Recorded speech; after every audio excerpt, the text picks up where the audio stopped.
उन्होंने अपने ही ऑफिस में काम करने वाले एक क्लर्क मिस्टर मनोज मल्होत्रा की बेटी को चुना था। मिस्टर मनोज मल्होत्रा की बेटी का नाम प्रियंका था। प्रियंका को अरमान से मिलाया गया था और उसे बताया गया था कि अरमान की शादी प्रियंका से ही होगी। प्रियंका ज्यादा खूबसूरत नहीं थी, लेकिन वो किसी और से प्यार करती थी। साथ ही साथ उसकी जिंदगी में अपने कुछ सपने थे। वो जिंदगी अपनी शर्तों पर जीना चाहती थी। लेकिन जितना उसने अरमान के कारनामों के बारे में सुना था, उसके बाद से उसे अरमान से काफी ज्यादा डर लगने लगा था। अरमान को लड़कियों से एक तरह से चिढ़ थी, और ये चिढ़ क्यों थी, इसके उसके अपने रीजंस थे। क्योंकि पास्ट में उसके साथ कुछ ऐसा हुआ था जिसके बाद प्यार से, विश्वास से, हर चीज से उसका भरोसा उठ चुका था, जिसकी वजह से अब उसकी जिंदगी में सिर्फ पैसा कमाना सबसे ज्यादा जरूरी बन गया था। और उसी की बदौलत आज सिंघानिया इंडस्ट्रीज न केवल शहर भर में बल्कि पूरे देश की नंबर 1 इंडस्ट्री थी। अब जैसे ही बिना दुल्हन के वो औरतें वापस आईं, आलोक जी को कुछ गलत होने का एहसास हुआ। कहीं कुछ गड़बड़ तो नहीं है? मुझे दुल्हन के कमरे में जाना होगा।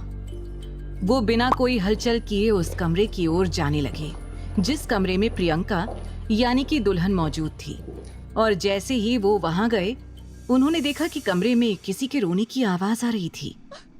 अब आलोक जी काफी हद तक हैरान परेशान हो उठे और बिना दरवाजे पर दस्तक दिए तुरंत अंदर चले गए।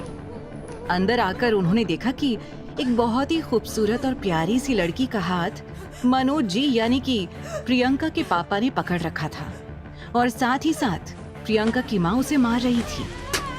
आलोक जी की हैरानी का कोई ठिकाना नहीं रहा और वो रौबदार और तेज आवाज में बोले, ये सब क्या हो रहा है यहाँ पर?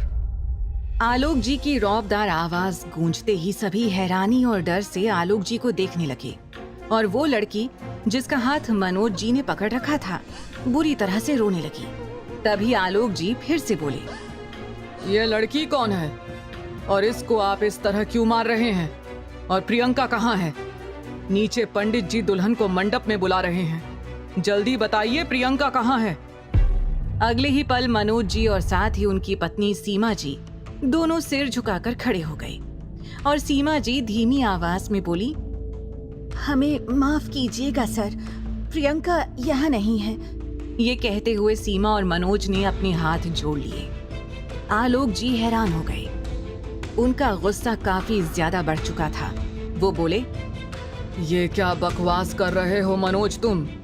शायद तुम भूल रहे हो तुम हमारे ऑफिस में काम करने वाले एक मामूली से आदमी हो। तुम इस तरह से हमारी इज्जत के साथ खिलवाड़ कैसे कर सकते हो? क्या तुम भूल गए? इस वक्त इस शादी में शहर भर के सभी बड़े लोग, सभी बिजनेसमैन मौजूद हैं, और तुम अब ये कह रहे हो कि तुम्हारी बेटी यहाँ नहीं है?